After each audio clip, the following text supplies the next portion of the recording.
पूजा गर्न आउँछ यो मन्दिर हाल यस्तो ल्यान्छ है दोष हामीलाई आज ल मन्दिर बनाउँछौँ हामी सहयोग गरायो भन्ने एउटा ढुङ्नु उचाल्ने मान्छे आउँदैन कतिपल्ट मलाई डाँडाको मान्छेलाई तलको मान्छेले बोलाएँ आज झाडा दिनु तपाईँले चलाउनु दिन्छ भन्दाखेरि न पैसा आएको छ त्यही पैसाले कति भयो यहाँ राज्यले जोडेछ नि त प्राविधिकले पैसाको बराबर अनि यति बराबर सम्मान दिनै पर्छ 5 लाखको 5.5 लाख 50,000 काम त गरिकन त्यो त समितिले गर्दैन नि भयो किन त्यो समिति देखाउनेमा काम हो तर 50,000 को काम त हामीले जनताले गरिकन आज गर्नु त छोड्नुहोस् उल्टो खायो भन्ने कुरा मात्रै यो शब्द आयो त्यो अब विकासको विषयमा हामी योजना हामी हाल्छौँ सबैको सब चाहिन्छ गर्नु भएको छ यहाँ कुरोमा यहाँ हाम्रो म्याडमले भाइले अब यो विद्यालय चाहिँ यो अलि छानो चुनि होइन केही कुरा हिजो मलाई भन्नु अब म हेर्छु के छ यहाँको जाने बारेमा अहिले सर हिँड्छुमा त्यही कुरा राख्दै तपाईँले विशेष मैले धन्यवाद दिन चाहन्छु अबदेखि यहाँ मैले गोठनवासीलाई यो हाम्रो चाहिँ जङ्क फुड कार्यक्रम यहीँले सुरु गरौँ यो हामी पटक आएका छौँ अब यो हाम्रो यो के अरे गोठानमा चौचोको पट्टि देख्नु पाएन है तपाईँले खाँदैन खान त सुरु गरौँ त यति बेला तपाईँ गोठानवासीले विशेष धन्यवाद पाउनुहोस् पुरस्कार पाउनु चाहनुहोस् यति ठाउँमा यो के अरे दुर्गम ठाउँमा यहाँ आज चाहिँ मान्छे जङ्क फुड खाँदैन भन्ने कुरा हामीले सन्देश दिनुहोस् त यहाँ सुरु हुन्छ अनि लाज कालले पनि वरपरका जस्तै तपाईँ त्यहीपल्ट नोल खर्क सैरिनी खामका सबै सिरिया अनि बच्चाले भन्छ नि मैले हिजो आज भर्खर बच्चाले भनेको छु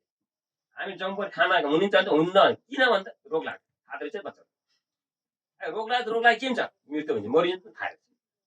त्यही बच्चा थाहा हुँदैन भने बच्चा खाइरहेछ कि अनि खुवाइरहेछ तर अबदेखि हेर नानी हो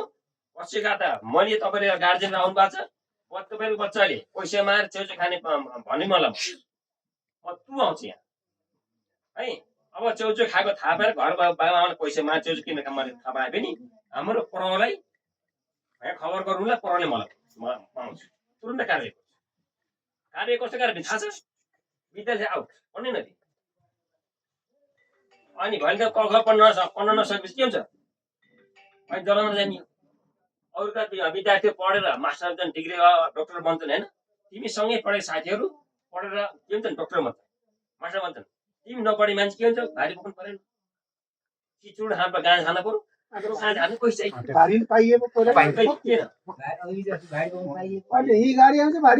पढेका मान्छेहरू तिम्रो साथीहरू ठुलो मान्छे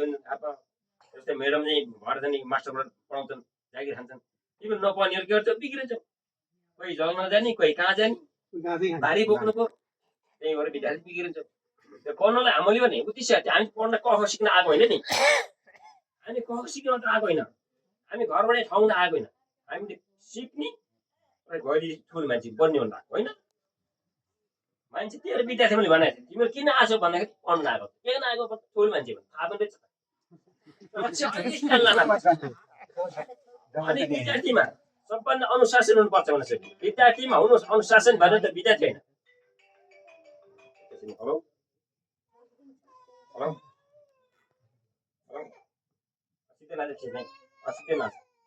त्यही भएर अब विद्यार्थीले पनि सबभन्दा विद्यार्थीमा अनुशासन भएन भने त्यो विद्यार्थी होइन अनुशासन नै विद्यार्थीको सफलताको प्रतीक भनेको छ कि जो विद्यार्थीमा अनुशासन नि त्यो विद्यार्थीले यसको प्रगति हुन्छ त्यो विद्यार्थी बन्छ भनेको छ जो विद्यार्थीमा अनुशासन हुन्छ होइन त्यो विद्यार्थी बन्छ यो चाहिँ पढाइमा म टास्छु भन्नु हुँदैन कि अनुशासन सबै कुरा जोडिएको छ खानपिनमा अनुशासन हिँड्नमा अनुशासन कपडा लगाइमा अनुशासन सुत्नमा अनुशासन पढ्नमा अनुशासन बोल्नमा अनुशासन सबै कुरा अनुशासन जोडिएको छ त्यो किताब पढ्न झोला बोकेर मात्र घर स्कुल आउने त अनुशासन होइन कि प्रत्येक पाइला प्रत्येक घडीको सेकेन्डमा अनुशासन जोडिएको छ त्यो अनुशासनमा रहेर काम गरे भने तिमीहरू भविष्य बन्छ अनि घरका तिमी होइन मैले तिमीलाई सोचिरहेको तिमी त्यस हाँसिरहेको अनुसार होइन नि तिमी छोरी मान्छे त्यो त्यसरी अलि हल्का भार आउनुहुन्न क्वेसन सोचिरहेको छु हाँसिरहेको छ होइन विद्यार्थी त के क्वेसन छ सबभन्दा विद्यार्थीमा हुनुपर्ने कुरा त्यही हो मैले अनि म्याडमले अब यो कुरा यसैमा त्यही कुरा जोडेँ मैले आज हजुरको क्लासमा मैले विद्यार्थीले केही कुरा मैले सोधेँ क्वेसन है 2 र 3 मा 4 र 5 दुईटा क्लास 4 क्लासमा विद्यार्थीले एकमा डान्स पढाए र मैले विद्यार्थीको बारे केही कुरा सोधेँ अरू म्याडमले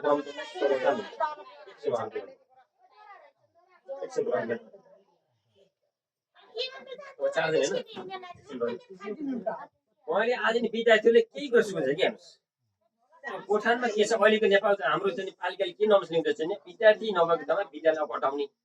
विद्यालय हटाउने कुरो भइरहेको छ र कोही हामी 4-5 विद्यालय बन्द गरिसक्यौँ। अब हाम्रो गोठामा यति समस्या छ कि हेर्नुहोस्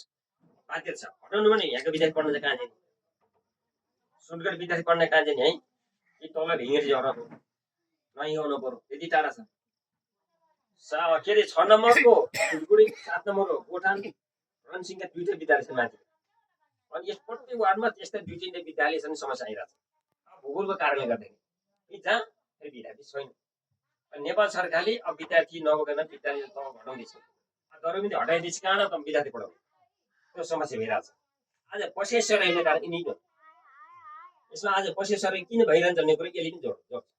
जहाँकै सबभन्दा विद्यार्थीमा पढाइ राम्रो भएन भने आज मान्छे पसेसर गरिरहेको छ मेरो बच्चा पढाइ भएन मेरो बच्चाले पढाइ बिगार्यो पढ्न जानेन भन्दा आज मान्छे सबै सर्वदा आज हेर्नु त भिङ्गेरीमा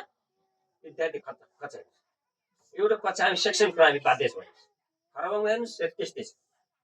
बजारमा पनि त्यस्तै छ आज सबै विद्यार्थी पुरस्कार गर्छ बुद्धिमानमा त्यस्तै हेर्नुहोस् आफ्नो गाउँ विद्यालयलाई चाहिँ छोडेर आज मान्छे सर्वदा बसिरहेको होइन के के लागि यसैलाई पढाइ नभएर त्यही भएर हाम्रो म्याडमहरू